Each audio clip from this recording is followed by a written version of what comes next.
After yesterday hopefully sorting out most of our leaks, I'm moving on to a new job, but our little roof hatch is not looking the best.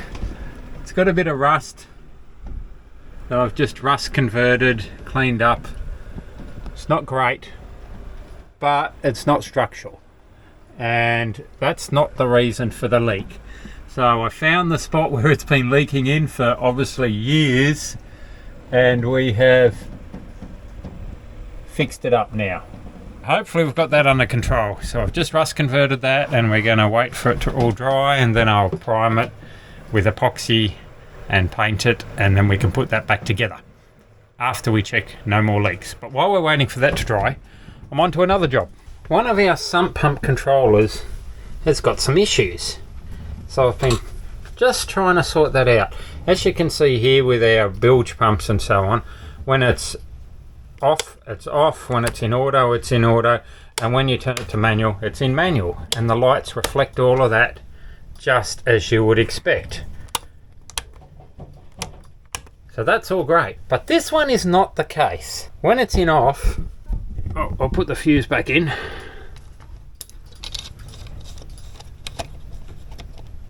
Well, I don't know whether you can see that, but when it's off, it's got a power light that's on in green, which is completely different to the rest, because they have a green light when it's in auto. So I don't really like that, because it can be off like that and your main bilge pump is off, but the light still says green. And then when you go to manual, very dull, just see it like the green light. So what I'm going to do is, I'm not sure what's happening with these LEDs. You can see it just there, they're very dull. So I'm going to get rid of them and replace them. And at the same time, I'm going to change this power light over to an auto light. So it's just the same as the rest of these, so that when you switch it to auto, the green light comes on, like the rest. Luckily, the previous owners, I don't know whether they were thinking about it or they just got a fetish for LEDs, but they had some, because over here there's a whole big packet of them. So I'm just going to replace them, rewire it so it's how I like it, and hopefully they'll all be good then. Then that will be done as well. So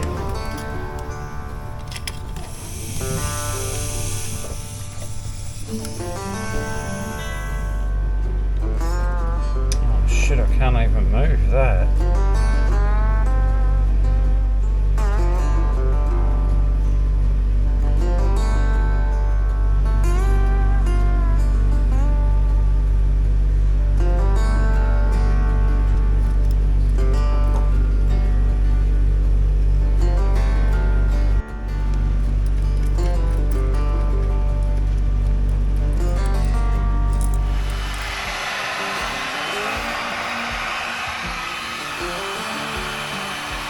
Back to it. Will it work is the question.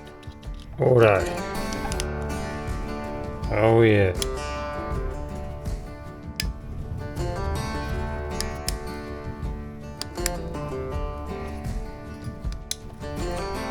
Works.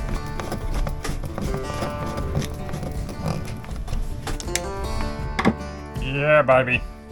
Rubbing another thing off my list. I gotta like that. The sump LED is gone. Done. There's a few things left, but not many. I've got to get my radio license, that's important. And the whisker pole has got a problem with the end of it that I'm half sorted out already. That's great.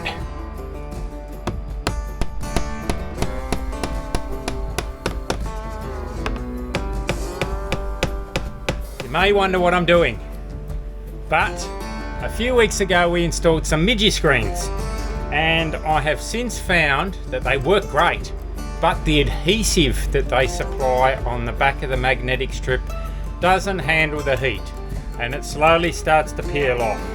So what I've done is I have got some copper nails.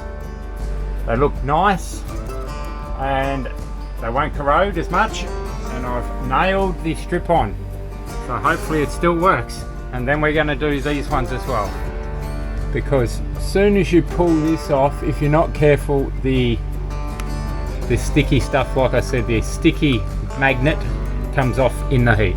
So I'll put those nails in this one as well, and then it should be good.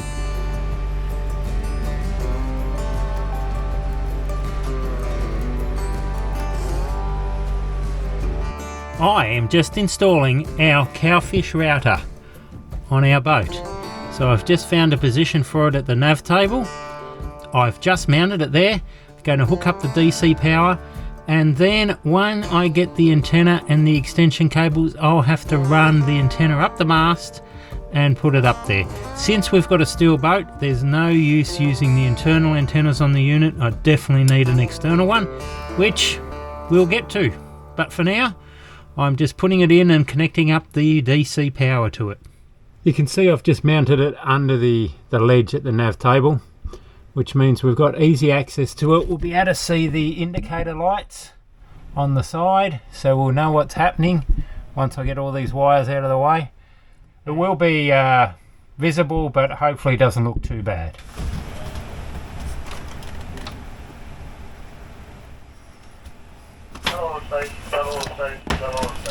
Marine Rescue Thunderbird. The coastal waters forecast issued by the Bureau of Meteorology, listen on channel 6, 7 and about 1 minute. Marine Rescue Thunderbird, standing by.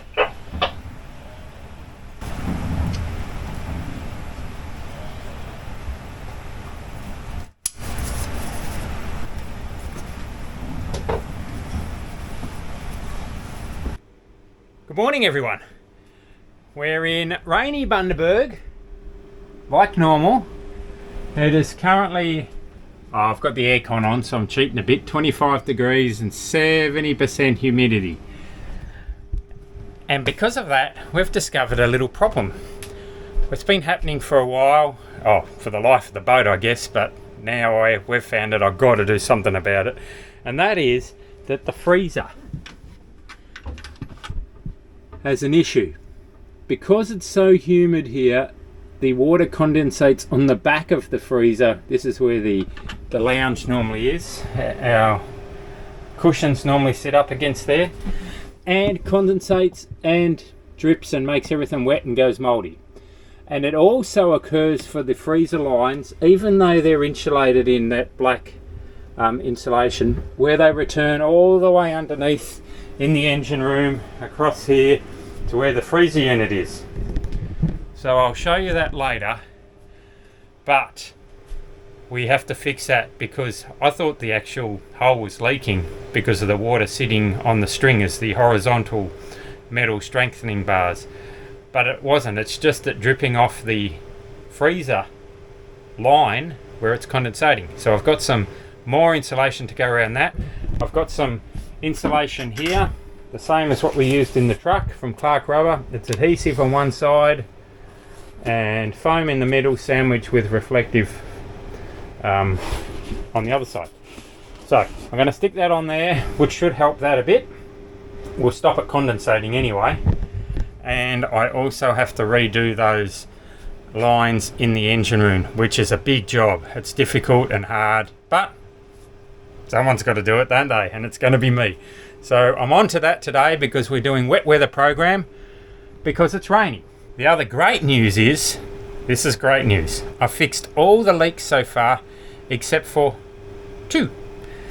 The one in the bedroom, I've resealed the hatch, and for some reason it didn't work.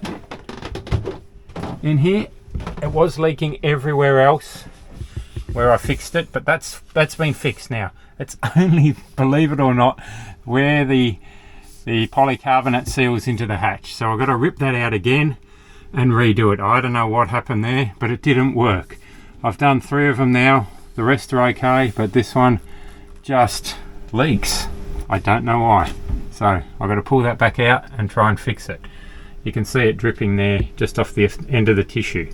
But the good thing is it's not leaking from around here, which is internally. It's just the hatch cover itself that's leaking, which is looking on the bright side of things. I can fix that. So no other leaks apart from, we've got a little leak on one of our port light windows over here that I need to attend to, which is this one here.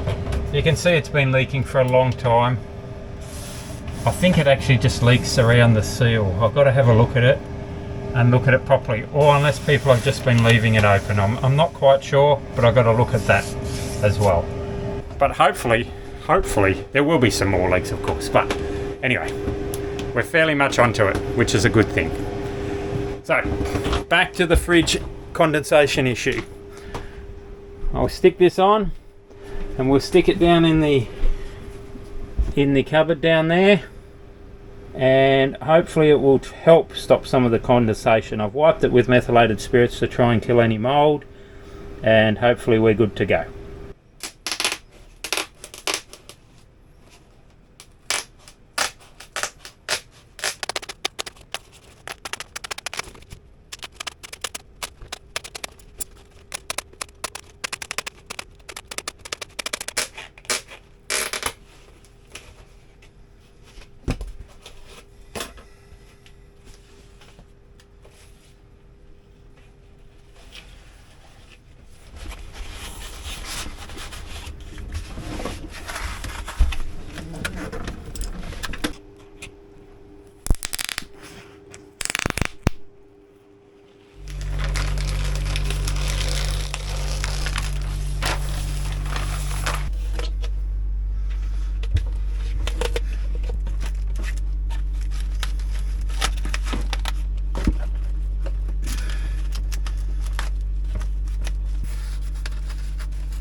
So I've been working away installing extra lagging on our freezer lines, and I'm using this product.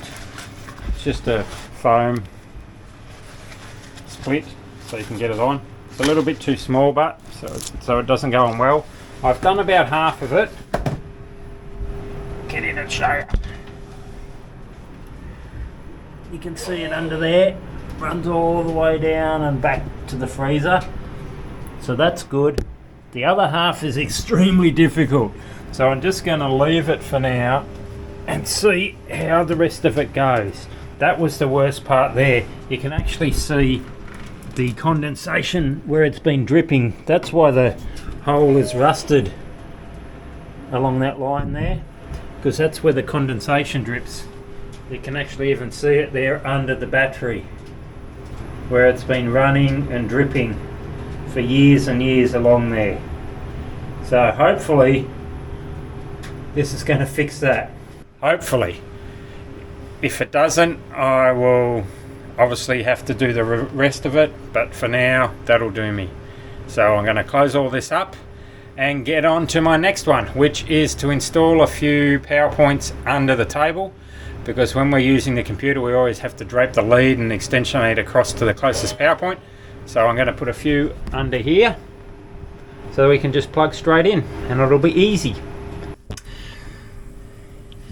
You can see that the old wiring in this boat, even though I cut in the middle of the cable, is oxidized. So there's your new ones there, all nice copper, nice and shiny, and this copper here is really oxidized.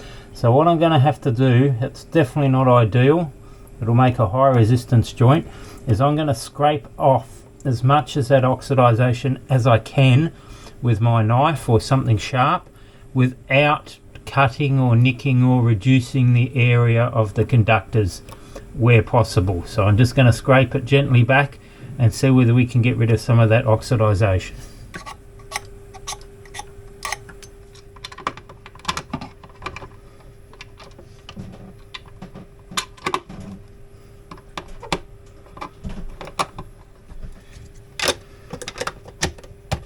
There you go. Man's work done. Caddy, man's work's done. Do you know what that means? I need to charge my broomstick.